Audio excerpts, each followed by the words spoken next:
People fire, lines of demarcation. How many? Shadrach, Meshach, and Abednego bow in front of this idol, in front of Nebuchadnezzar. God working on his life, not even knowing God was working on Nebuchadnezzar. He said, you will bow, and they said, we can't. And even if God doesn't rescue us, we can't bow. Going into the fire, the Bible says 7 times hotter. The guys that threw these 3 guys into the fire died because the fire was so hot. They died throwing them in, and the Bible says in the middle of that fire, 3 guys were walking around. I love this. And then Nebuchadnezzar looked, and it was so powerful to him, he had to ask, how many guys did we throw in there? And everybody said 3, and he said, may I see a 4th one? And I love this, and the 4th one looks like the Son of God. How do you know what the Son of God looked like, people? That when God roars, people hear. Jesus said, man, I have come to make a line of demarcation, and how I wish it already started, but I have a baptism to go through. There's a tension, people. There's a tension in our lives. Malachi promised this, that when Jesus comes, he'll come as a refining fire. And it says, who can stand on that day of his glory? Who can stand unless he cleans their clothes? And God comes in glory and power, the refiner's fire. So seek first. Why? Seek first. Why? Why battle the battle of the tension? Because there's a line of demarcation. There's a fire that has fallen. Got to talk to Wes the other day. He said, what are you up to, you bum?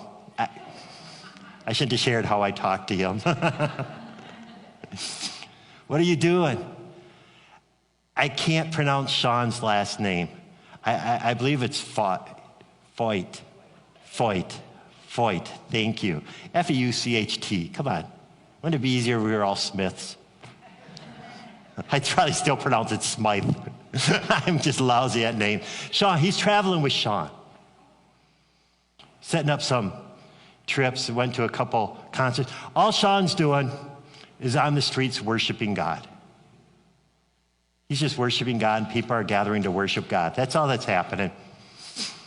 But how many know, people, that there's a fire raging right now? People hate that somebody's worshiping God. He said, Kim, I tell you, it's crazy. At one concert, these people came with red liquid, supposedly blood, poured it all over our sound equipment, shorted out everything, because we're just worshiping God. So we went to this other concert, and these witches stood right in front of the stage, holding hands and chanting as he's leading worship. There's fire, people. There's fire. We're living in an age of fire. And the Bible talks about how Jesus came to spark a fire in our lives. Luke chapter 12, verse 54 says this. When you see the clouds beginning to form in the west, you say, here comes a shower. And you are right. When the south wind blows, today will be a scorcher. And that it is. And look at how Jesus so lovingly, you fools. How many have ever prayed? I got to talk to him. Hey, fool. You know how to interpret the weather signs of the earth and sky, but you don't know how to interpret the present times. The storm clouds, people. The storm clouds of our day. Jesus said there will be hatred and division, the storm clouds that are roaring in. We got to realize that these things were prophesied by Christ long ago. And then he goes on, and he said, this fire is coming. And so what do we need to do? And the ending verses here, I want to read it in Peter. Jesus said it. Make sure you know how to live your life in front of others. Make sure you know how to live your life in front of others. Look at how 2 Peter says the exact same thing. 2 Peter chapter 3, verse 10. But the day of the Lord will come as unexpectedly as a thief, and the heavens will pass away with a terrible noise, and the very elements themselves will disappear in a fire. And the earth and everything in it will be found to deserve judgment. I have some other verses. I want to encourage you, because right now I just realized that some of you are thinking, man, really glad I came.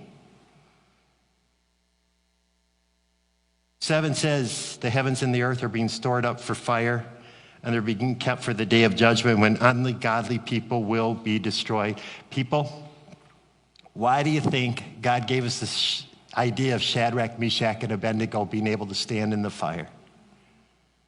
As a church, you don't have to fear the fire. Back in the 70s, this is in your history books now. I was alive making history. I am history. I lived in a town called Nakusa. Outside of Nakusa, there was this little area called Saratoga. 2 years in a row, Saratoga had a huge fire. Burned tens of thousands of acres, just torched the area. And the next year, another one happened and torched another great area. We're coming out of school for cross-country practice, and the sky was just black. At night, it glowed. It burned into my mind. My dad took us for a drive. Not during the fire, after the fire. Come on, boy, I'm going to show you what fire is. We went after the fire. One thing that amazed me is the fire got within a foot or two of houses and didn't burn down the houses. I'm like, wow, I'm staring out the window. And I'm going, I was just in high school. Come on, man, how could the fire get so close? Man, they said, I can just see some guy out there with a fire hose, just a hose sprinkling, save my house. And I go, man, the fire almost ate that house too. Look at that house. I can't believe it. And that dad turned to me and said, how ignorant can you be, boy? Maybe not in those terms. It's the way I heard it. This is what he said. He said, don't you know to save the houses, they started a small fire around the houses to burn out. So when the big fire came, there was nothing left to burn, and that's how they saved the houses.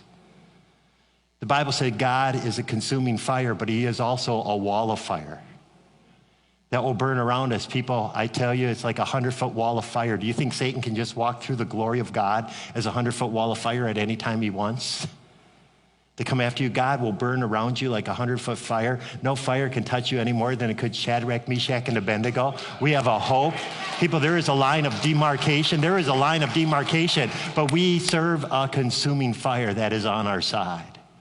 He has refined us as a people of God, and we are untouchable. There is nothing in me that can burn. All that can burn is this stuff of the tension stuff. God, burn that out, that I would be made new. And so he said, everything's going to burn at some point in time. But let me tell you, people, do not fear. It says the whole world flooded earlier, and yet God knows how to spare Noah. He knows how to keep his people. Do not fear the fire. Seeing it's reserved for fire and everything's going to disappear. Look at this. Since everything around us is going to be destroyed like this, what holy and godly lives you should live, looking forward to the day and hurrying it along.